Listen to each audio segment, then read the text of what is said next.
அண்மை செய்தி. அதிமுக பொதுச் செயலாளராக எடப்பாடி பழனிசாமி தேர்வு செய்யப்பட்டதை எதிர்த்து தொடரப்பட்ட வழக்கில் வழக்குக்கு தடை விதித்த உத்தரவை திரும்ப பெற்றிருக்கிறது சென்னை உயர்நீதிமன்றம். அது குறித்தான ஒரு அண்மை செய்தியை பார்த்து வருகிறோம். முழுமையான விவரங்களோடு இணைகிறார் எம்முடைய செய்தியாளர் மதியழகன். விரிவான விவரம். கடந்த 2022ஆம் ஆண்டு ஜூலை 11 நடைபெற்ற பொதுக்குழு கூட்டத்தில் அதிமுக பொதுச் செயலாளராக எடப்பாடி பழனிசாமி அறிவிக்கப்பட்டதை எதிர்த்தும் பொதுக்குழு தீர்மானங்களை எதிர்த்தும் திண்டுக்கலை சேர்ந்த சூரியமூர்த்தி என்பவர் சென்னை உரிமையியல் நீதிமன்றத்தில் மனு தாக்கல் செய்திருந்தார். இந்த வழக்கை நிராகரிக்க கோரி எடப்பாடி பழனிசாமி தாக்கல் செய்த மனுவை தள்ளுபடி செய்து கடந்த ஜூலை மாதம் உரிமையியல் நீதிமன்றம் உத்தரவிட்டிருந்தது. இந்த உத்தரவை எதிர்த்து எடப்பாடி பழனிசாமி சார்பில் சென்னை உயர்நீதிமன்றத்தில் மேல்முறையீடு செய்யப்பட்டுள்ளது.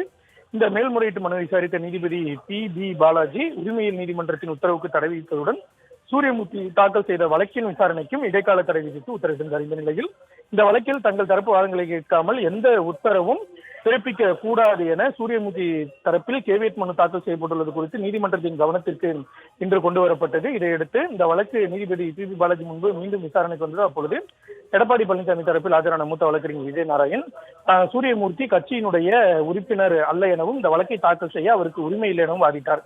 சூரியமூர்த்தி தரப்பில் ஆஜரான வழக்கறிஞர் வேல்முருகன் கேவியட் மனு தாக்கல் செய்துள்ளதை மறைத்து தடை உத்தரவு பெறப்பட்டுள்ளது, நீதிமன்றத்தை தவறாக பயன்படுத்தியுள்ளனர் என வாதிட்டார். இதனையடுத்து எடப்பாடி பழனிசாமிக்கு எதிராக உரிமையியல் நீதிமன்றத்தில் சூரியமூர்த்தி தாக்கல் செய்த வழக்கின் விசாரணைக்கும் வழக்கை நிராகரிக்க மறுத்த உத்தரவுக்கும் இடைக்கால தடை விதித்த உத்தரவை திரும்ப பெற்ற நீதிபதி வழக்கினுடைய விசாரணை ஆகஸ்ட் 25ஆம் தேதிக்கு ஒத்திவைத்தார்.